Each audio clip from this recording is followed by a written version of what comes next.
नमस्कार। भारत मौसम विज्ञान विभाग की दैनिक मौसम परिचर्चा में आप सबका हार्दिक स्वागत है। तो अभी एक पश्चिमी विक्षोभ जो कि मध्यम से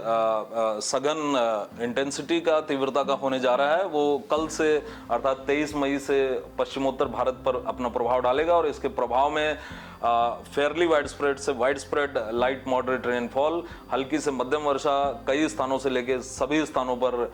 पूरे पश्चिमी हिमालयी क्षेत्र, पंजाब, हरियाणा, चंडीगढ़, दिल्ली, उससे सटा हुआ पश्चिमी उत्तर प्रदेश और साथ ही साथ उत्तरी राजस्थान पर देखने को मिलेगी। इस जो इसके तहत जो एक्टिविटी होने जा रही है, जो गतिविधि, मौसमी गतिविधि होने जा रही है, उसकी अगर हम उसके प्रारंभ की बात करें तो 23 तारीख से इसका प्रारंभ होगा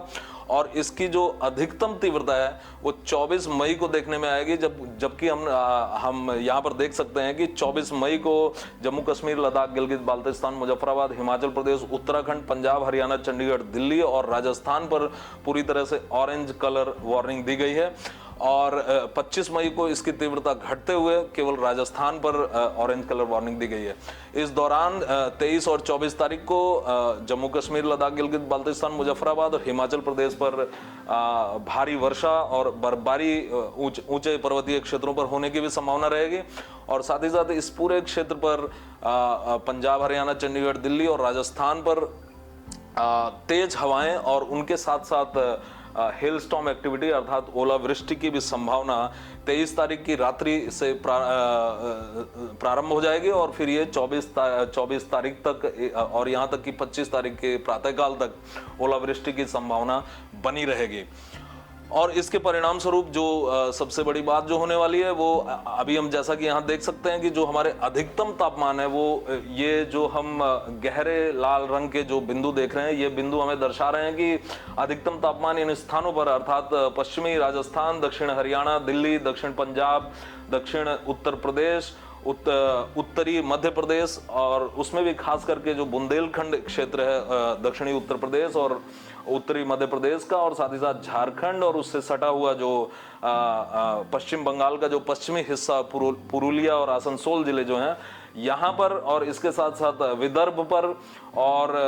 और उसके साथ सटे हुए तेलंगाना के क्षेत्रों पर जो तापमान, अधिकतम तापमान है वो 44 से 46 डिग्री सेंटीग्रेड जो चल रहे थे, वो तापमान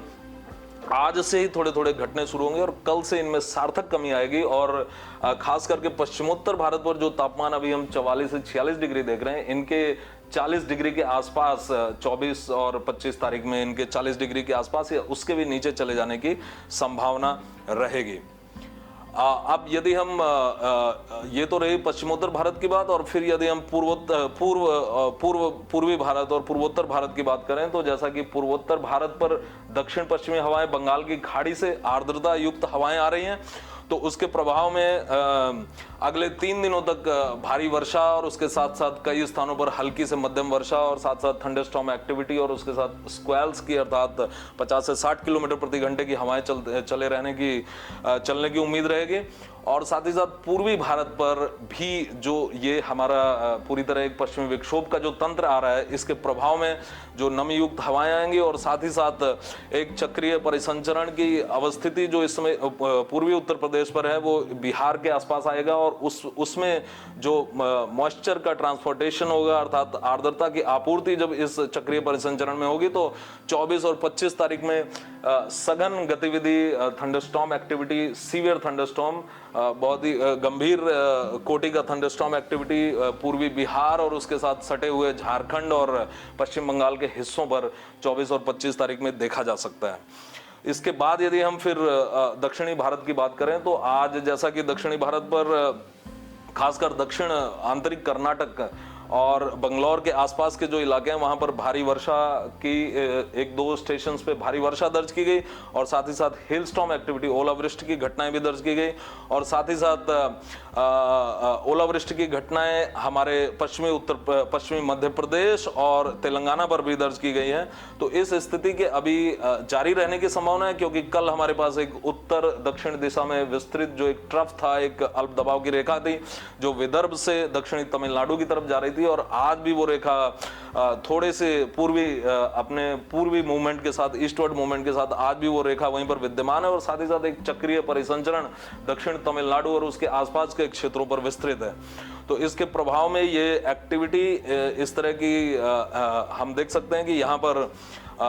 भारी वर्षा की संभावना आज भी रहेगी दक्षिण आंतरिक कर्नाटक, केरल और तमिलनाडु पर, और साथ ही साथ हमारा जो उत्तरी तटीय आंध्र प्रदेश है और उसे सटा हुआ जो दक्षिण पश्चिमी उड़ीसा और दक्षिण छत्तीसगढ़ का क्षेत्र है, इसमें अगले 24 घंटे में मॉडरेट टू सीवियर, मध्यम से गंभीर कोटि का यहाँ पर थंडरस्टॉर्म एक्टिविटी और उसके साथ साथ ओलावृष्टि की संभावनाएं भी बनी रहेंगी। तो आज के लिए बस इतना ही। कल हम फिर मिलेंगे अगले 5 दिनों की मौसम परिचर्चा के साथ। तब तक के लिए धन्यवाद।